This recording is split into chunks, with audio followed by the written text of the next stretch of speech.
पृथ्वी तलावरती आपण सगळेजण पाहुणे आहोत, कुणीच मालक नाही आहोत. आपल्या प्रत्येकाला एक रोल मिळालेला आहे, प्रत्येकाला एक काम मिळालेलं आहे. ते काम आपण आपल्या आपल्या ताकदीनं निभवायचं आणि ज्या दिवशी निरोप येईल त्या दिवशी या जगाचा निरोप घ्यायचा. निसर्गाचे काही नियम आहेत, ते नियम आपण समजून घेतले पाहिजेत. निसर्गाचा पहिला नियम आहे, जन्माला येण्याचे संकेत 9 महिने आधी मिळतील, पण जाण्याचे संकेत 9 मिनिट पण आधी मिळणार नाहीत. मला सांगा, आता बघा, कुणीतरी जन्माला येणार आहे हे 9 महिने आधी कळतं, पण आपल्यातलं कुणी जाणार आहे हे मात्र सामान्य माणसाला 9 मिनिट पण आधी कळत नाही. आणि समजा जसे येण्याचे संकेत मिळतात तसे जाण्याचे संकेत जर 9 महिने आधी मिळाले असते तर ताई, आपल्याला जर 9 महिने आधी पत्र आलं असतं, हा तुमचं आटपलं बरं का, हिशोब करून घ्या, काय परिस्थिती झाली असती. पत्र आल्याबरोबर लोक टेन्शन मध्येच गेली असती. पण भगवंत खूप सुंदर वागलाय. निसर्गानं हे जरा माणसावरती उपकार केलेत. तुला येण्याचे संकेत देतो, तुला जाण्याचे मिळणार नाहीत. निसर्गाचा दुसरा नियम आहे, येतानाही काही घेऊन यायचं नाही आणि जातानाही काही घेऊन जायचं नाही. येतानाही काही घेऊन येता येत नाही आणि जातानाही काही घेऊन जाता येत नाही. समजा जाताना जर काही घेऊन जायची सुविधा असती तर माणसं सोयीने गेली असती का? माणसानं आपलं आपलं तर नेलंच असतं, पण याचं त्याचं आणखी कोणाचं काही घेऊन जाता येईल का? माणसानं त्याचाही विचार केला असता. पण निसर्गानं असे काही नियम माणसाला लागू केलेत, ते जर समजून घेतले ना तर आपलं जगणं सुंदर होऊन जाईल. आणि माणूस एकमेव प्राणी आहे ज्याला निसर्गासोबत जुळून घ्यायचं नाहीये. इतर प्राणी पक्ष्यांची नाळ अजून थोडी बहुत तरी निसर्गासोबत जुळून आहे. त्यांना हे नियम पक्के ठाऊक आहेत आणि त्या नियमांचं उल्लंघन करण्याचा प्रयत्न त्यांचा नाहीये. माणूस एकमेव आहे, त्याला निसर्गासोबत जुळून घ्यायचं नाहीये, निसर्गावर मात करायची. पण आपण कोण आहोत निसर्गाच्या समोर? 2 दिवस दिल्लीमध्ये धुकं पडलं, एक विमान निघू शकलं नाही. जगातला सगळ्यात बिझिएस्ट एअरपोर्ट आहे दुबई, 2 दिवस दुबईमध्ये पाऊस पडला, एक विमान निघू शकलं नाही. कोण आहोत आपण निसर्गाच्या समोर? निसर्गाच्या समोर माणूस खूप थोडका आहे, माणूस खूप छोटा आहे. आणि म्हणून शाश्वत आनंद जर घ्यायचा असेल तर निसर्गासोबत जुळून घेणं हा एकमेव पर्याय माणूस म्हणून तुमच्या माझ्या समोर आहे. तुम्हाला एक गंमत सांगतो. रस्त्याने एक ट्रक चाललेला होता. त्या ट्रक मधून 4 तांदळाच्या गोण्या खाली पडल्या. सगळे तांदूळ रस्त्यावर सांडले. तिथे 4 मुंग्या आल्या.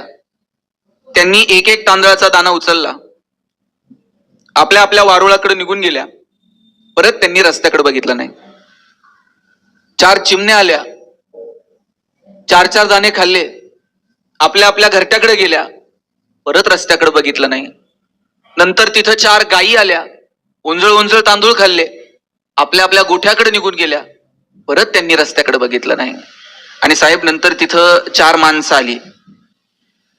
पुढचं मी सांगू का तुम्ही सांगता? तांदळाचा एक दाणा उरला नाही आणि माणसं शोधत होती, ट्रक कुठं गेली बघा म्हणले. माणूस एकमेव आहे, त्याला निसर्गासोबत जुळून घ्यायचं नाहीये. तुम्ही एक तरी कावळा ओव्हरवेट झालेला बघितलाय का? वजन वाढलंय, टेन्शन मध्ये आलाय, घिरट्या घालतोय, उद्यापासून डाएट, 2च धावे करायचे, भाताला शिवायचं पण नाही. मी माणसं सांगू किती? कारण आम्ही निसर्गासोबत जुळून घ्यायला तयार नाही आहोत. आम्हाला पहिली गोष्ट, निसर्गासोबत जुळून घेता येईल का? आणि निसर्गासोबत जुळून घ्यायचं म्हणजे काय? निसर्गावर उपकार करू नका. फक्त निसर्गामध्ये जो कमालीचा हस्तक्षेप माणसानं चालवलाय ना, तेवढा जरी थांबवला तरी सुद्धा जगणं सोपं होऊन जाईल. मला आठवतंय, मी लांबचा नाही, इथे जवळ, आता मी पुण्यात राहायला गेलो, पण नगरमध्येच एक पारगाव भातोडी म्हणून माझं गाव आहे छोटस. आम्ही जर गावी गेलो, असं गुडघे टेकून झऱ्याला पित होतो. इथं काही वडीलधारी माणसं आहेत, आपल्याला आठवत असेल, कुर्णात जर जनावरं घेऊन गेली तर लोक तिकडे जनावरं चारायची, नदीला जनावरं पाणी पाजायची आणि जिथं जनावरं पाणी पित होती ना तिथंच हाताने असं पाणी पुढे ढकलायचं, जनावरांसारखे गुडघे असे खाली टेकवायचे आणि झऱ्याला लोक पाणी पित होती. आता मला एक नदी दाखवा की जिथे तुम्ही गुडघे टेकून पाणी पिऊ शकता. कुणाची हिंमत आहे का सीना नदीला जायचं आणि गुडघे टेकून पाणी प्यायचं? इंद्रायणीची अवस्था काय आज जाऊन बघा साहेब, सगळी जलपर्णी झाली आहे. शासनाला कोट्यावधी रुपये खर्च करावे लागतात आणि नदी सुधार प्रकल्प हातात घ्यावे लागतात. कुणी ना घाण केल्या नद्या. कोविड मध्ये माणसं घराच्या बाहेर पडली नाही तर नद्या बऱ्यापैकी स्वच्छ झाल्या होत्या. माणसं एकदा घराच्या बाहेर पडली की एक नैसर्गिक स्रोत आम्ही नीट ठेवला नाही. पर्यायानं आज आम्हाला पाणी सुद्धा 20 रुपये लिटरनं विकत घेऊन पिण्याची वेळ आली. ज्यानं कुणी 20 रुपये लिटरनं पाणी विकायला सुरू केलं असेल, लोकांनी वेड्यात काढलं असेल. अरे पाणी कुठे 20 रुपये लिटरनं विकता का?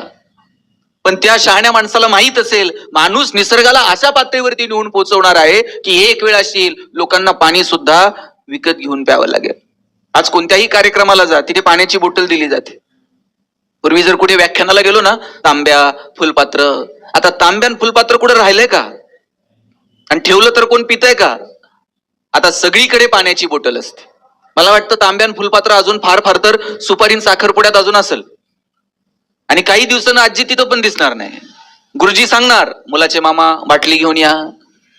इथपर्यंत येऊ देऊ नका. आम्ही कुठे घेऊन चाललोय निसर्गाला?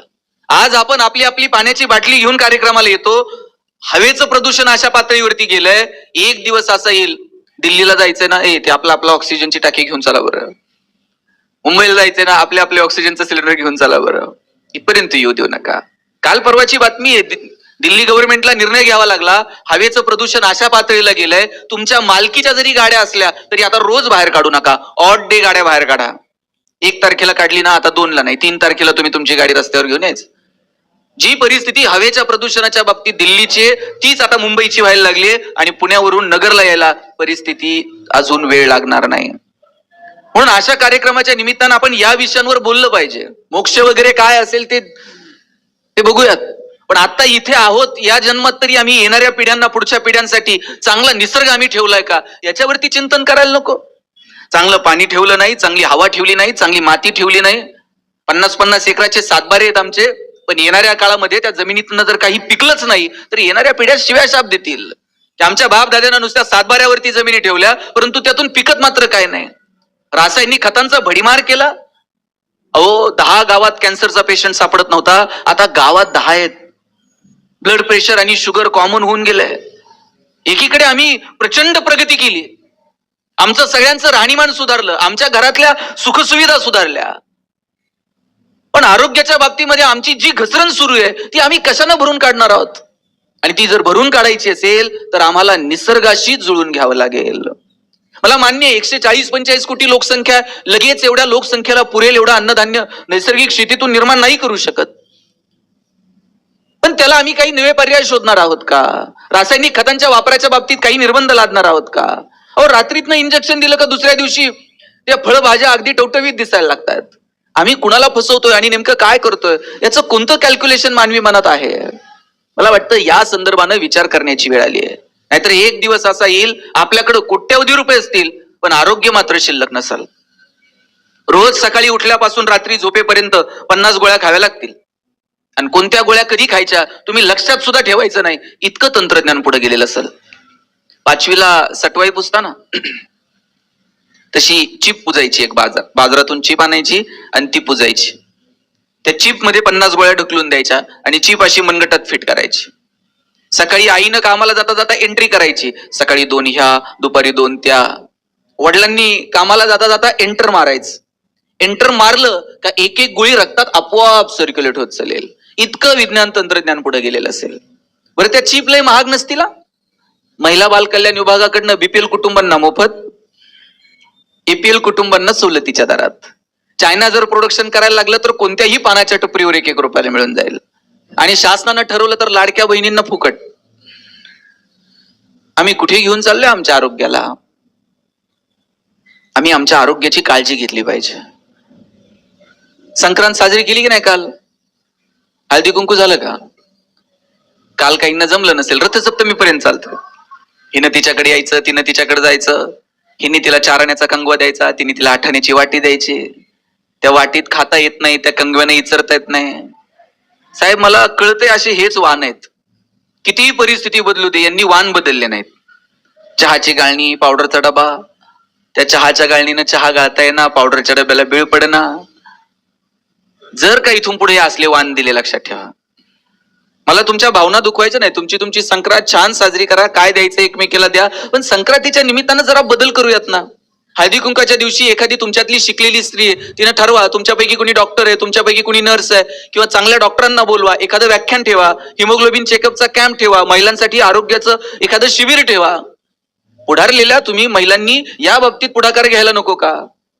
संक्रांतीच्या बाबतीत चला वेगळं करूयात. एखाद्या दिवशी भाऊसाहेबांना बोलला संक्रांतीच्या निमित्तानं, आम्हाला आमचे हक्क, आमच्या कर्तव्य याची जाणीव करून द्या.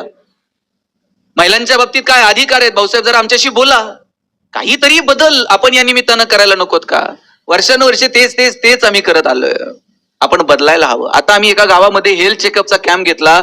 15 ते 20 महिला साहेब अशा सापडल्या 50 ते 60 वयोगटातल्या, ज्यांना इमिजिएट अँजिओप्लास्टीची गरज होती.